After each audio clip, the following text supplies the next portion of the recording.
Fuentes de las obligaciones, parte 2.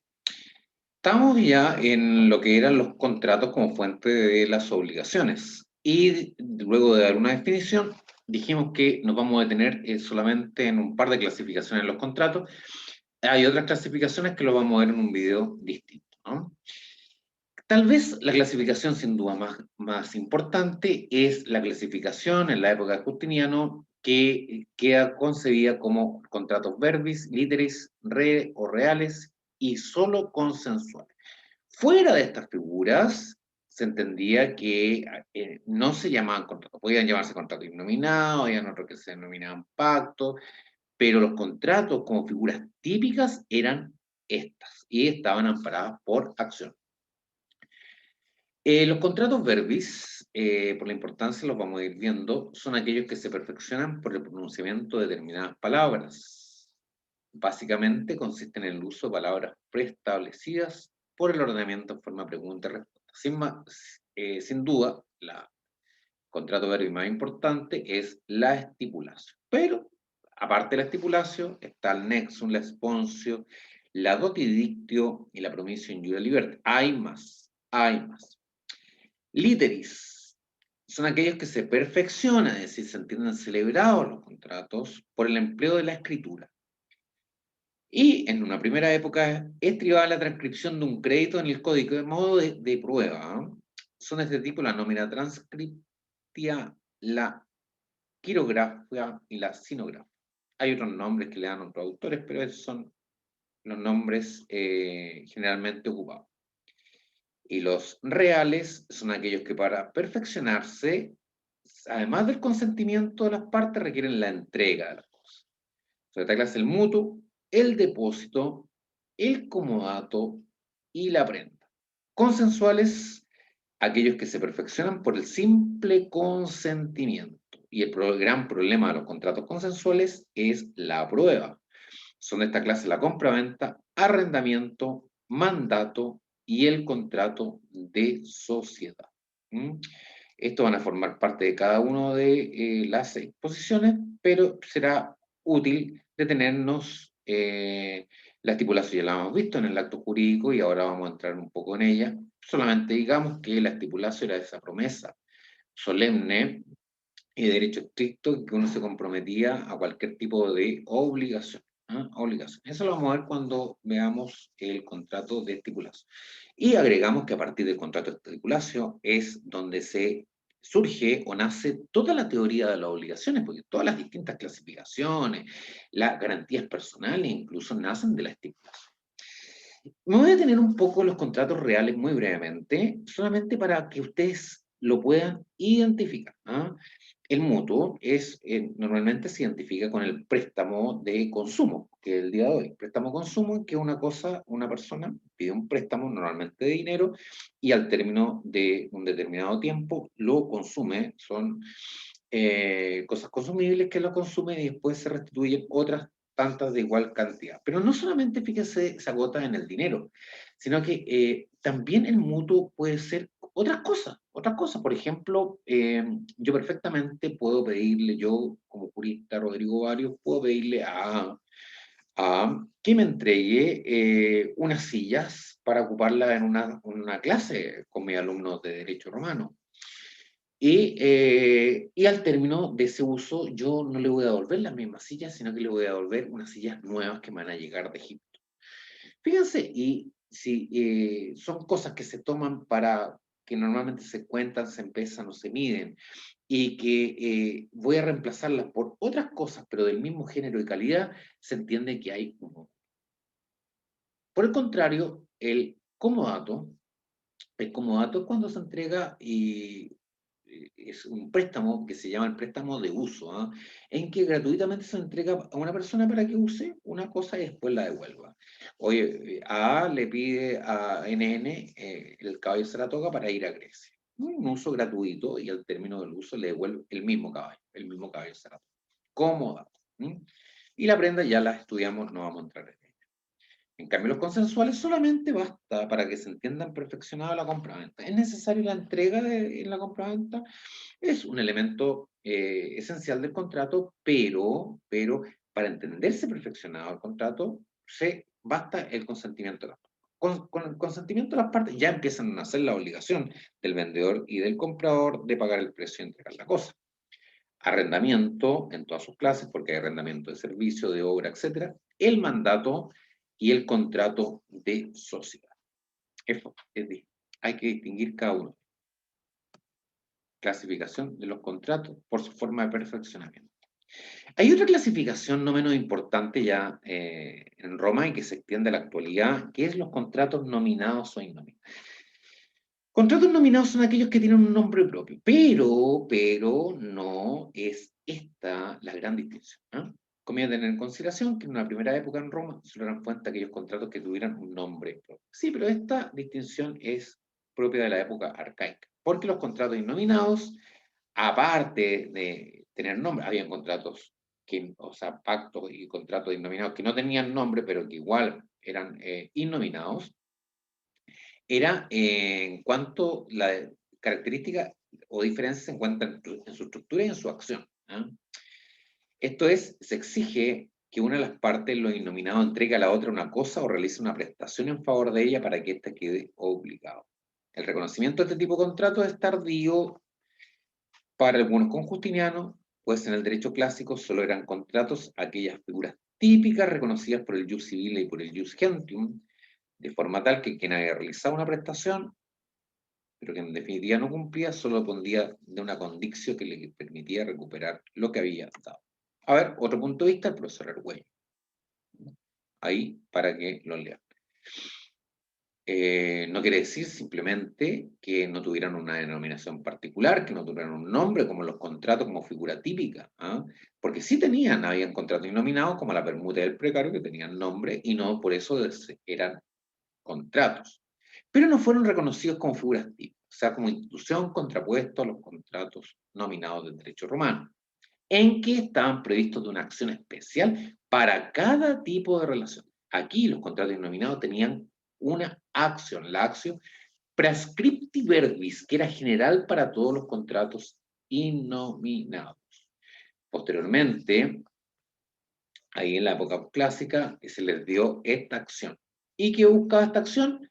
La contraprestación debida o procurar la correspondiente indemnización, o sea, el cumplimiento forzado o la indemnización de daño y perjuicios cuando el cumplimiento de esta obligación fuere imposible. A partir de esta acción, los contratos innominados se integran al sistema contractual romano. O sea, si bien es cierto, no están dentro de las figuras típicas, reciben el mismo trato como si fuera un contrato. Los contratos innominados, para los romanos, estaban o se materializaban o surgían a propósito de la conjugación de determinados verbos. Do des, doy para que des, y el primer contrato innominado propio de esta figura, de este juego de verbos, era la permuta. Dentro del duo fascia era el contrato estimatorio, dentro del hago para que des, el precario, y el hago para que hagas, la transacción. Estos eran los 4 grandes contratos innominados. Y vamos a ver los más importantes. Respecto a la permuta, ya sabemos que una cosa se cambia por otra, pero eso no significaba que estuviéramos ante la permuta, porque lo vamos a ver en la próxima diapositiva. El contrato estimatorio, este es un contrato muy típico del derecho romano, a estimatum, por el cual el propietario de una cosa, después de estimarla o evaluarla, la entrega a otra persona con el fin de que la vendiera y le entregara un precio, o se la devolviera si la venta no se realiza. Era como una especie de una derivación del mandato casi. Face des, hago para que es el precario, figura que ya la vimos también a propósito de la posesión. Una persona a petición de otra le concedía el uso de una cosa para que la devolviera en el momento en que se le reclamara, incluso habiendo fijado plazo. Y la transacción, en una forma de solución de conflictos, era un contrato en que las partes, haciéndose concesiones recíprocas, terminaban una controversia presente o evitaban una futura. Algo de lo más importante, la permuta y el precario. La permuta no era un contrato consensual porque exigía la transferencia de la cosa, ¿no? transferencias, se aplicaron a la compraventa, perdón, aquí está. Se aplicaron a la permuta, por favor, fe de ratas aquí, se aplicaron aquí en este sector, se aplicaron a la permuta los principios de la compraventa, hasta el día de hoy. Los vicios ocultos, la evicción y el honor. El precario, volvamos a verlo y vamos a ver su diferencia con el comodato. Una persona concedía gratuitamente el uso, que es lo mismo que el comodato, corporal, incorporal, propia o ajena, que se obliga a restituir o a cesar en el uso de ella a petición del cedente, configuró el contrato innominado de precario. Y si se negaba, se consideraba una posesión viciosa y se le entregó, como vimos, un interdicto de precario. Esto ya hemos hablado. En el derecho justinaneo, cuando la institución entró en la categoría de los contratos innominados, se exigió el cumplimiento a través de l'actio prescripti verbis. Diferencia con el comodato, el precario recae sobre cosas corporales e incorporales. El comodato solamente cosas corporales. El precario admite una posesión pretoria, como la vimos, el comodato solamente posesión natural hasta el término del contrato. El precarista carecía de una acción contraria como la que puede ejercer el comodatario, a fin de resarcirse de los gastos que hubiera realizado para conservar la cosa. Esto lo vamos a ver al ver el cómodo. Los pactos, pero también lo hacemos presente como mención a propósito de una reflexión que hicimos en clases pasadas, que hay muchas figuras que cuesta de repente identificar la diferencia, y una de ellas es el arrendamiento como derecho personal y el arrendamiento con el usufructo. Los pactos, otra figura propia de que se desprende de los contratos. Son convenciones generadoras de obligaciones que no dan acción para exigir su cumplimiento y otorgaban excepciones. Excepciones. Y de los pactos, lo vamos a ver, nacen obligaciones naturales. Cuando veamos la clasificación de las obligaciones según el vínculo. ¿Cuál es la diferencia entre contratos y pactos? Los contratos otorgan acción para exigir su cumplimiento. Solamente en los pactos, excepción. Pero esta regla general se modifica posteriormente cuando los pactos se le dotó de acciones. Se le dotó acciones. Y así nacen como también dependía de los contratos, pero con fuente de obligaciones. El acuerdo de voluntades entre dos más personas realizado sin formalidad alguna, llámase las fuentes.